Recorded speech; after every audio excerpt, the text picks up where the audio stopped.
Hi అండి. Welcome to Preethi channel. ఎలా ఉన్నారు? ఈరోజు నేను మీకోసం చూపించబోయే రెసిపీ వింగ్స్ పకోడీ అండి. చాలా సింపుల్గా మనం ఇంట్లోనే చేసుకోవచ్చు. మనకి బయట బళ్ళ మీద అమ్ముతారు కదా, కబాబ్ లాగా, ఆ విధంగా కూడా చేసుకోవచ్చు. వింగ్స్ని మనం ఇంట్లోనే మంచి టేస్టీగా ఎలా చేసుకోవచ్చు, ఇంకెందుకు ఆలస్యం, రండి మరి వీడియో చూపిస్తాను. మీరు వీడియో లాస్ట్ వరకు స్కిప్ చేయకుండా చూసేయండి. Please subscribe my channel. Thank you for watching. Please like my channel. ముందుగా వింగ్స్ని ఒక బౌల్లోకి తీసుకొని అట్ల మీద ఒక కోడిగుడ్డు వేసుకోవాలండి. మొత్తం కోడిగుడ్డు అంతా కూడా పట్టించుకోవాలి వింగ్స్ ముక్కలన్నిటికీ కూడా.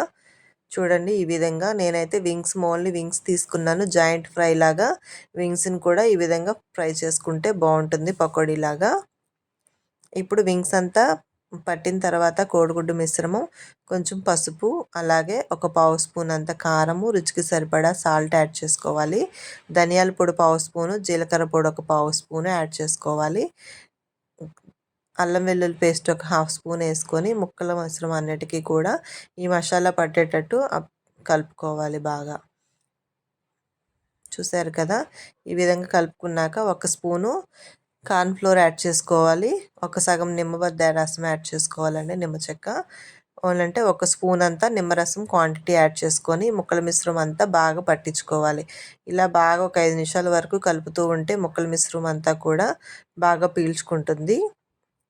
చూసారు కదా, ఈ విధంగా ముక్క అంతా కూడా చేంజ్ అయ్యే వరకు మనం కారం యాడ్ చేసుకునేటప్పుడే కొంచెం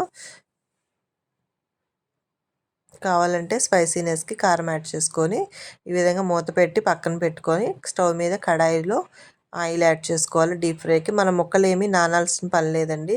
జస్ట్ కలిపి పక్కన పెట్టుకొని ఆయిల్ కాగేలోపు సరిపోతుంది.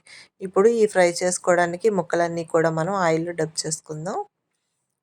చూడండి, ముక్కలన్నీ కూడా మంచి రోస్ట్గా ఫ్రైగా ఎర్రగా వచ్చేటట్టు ఫ్రై చేసుకోవాలి.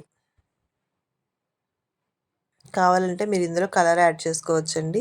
బయట వాళ్ళు కలర్ యాడ్ చేస్తారు, మనకి చాలా కలర్ఫుల్గా కనిపిస్తుంది.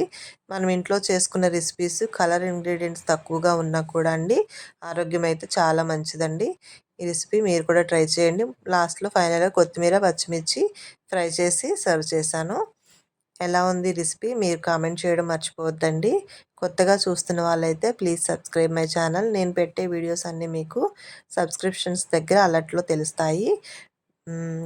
Please like my channel. Thank you for watching అండి. థ్యాంక్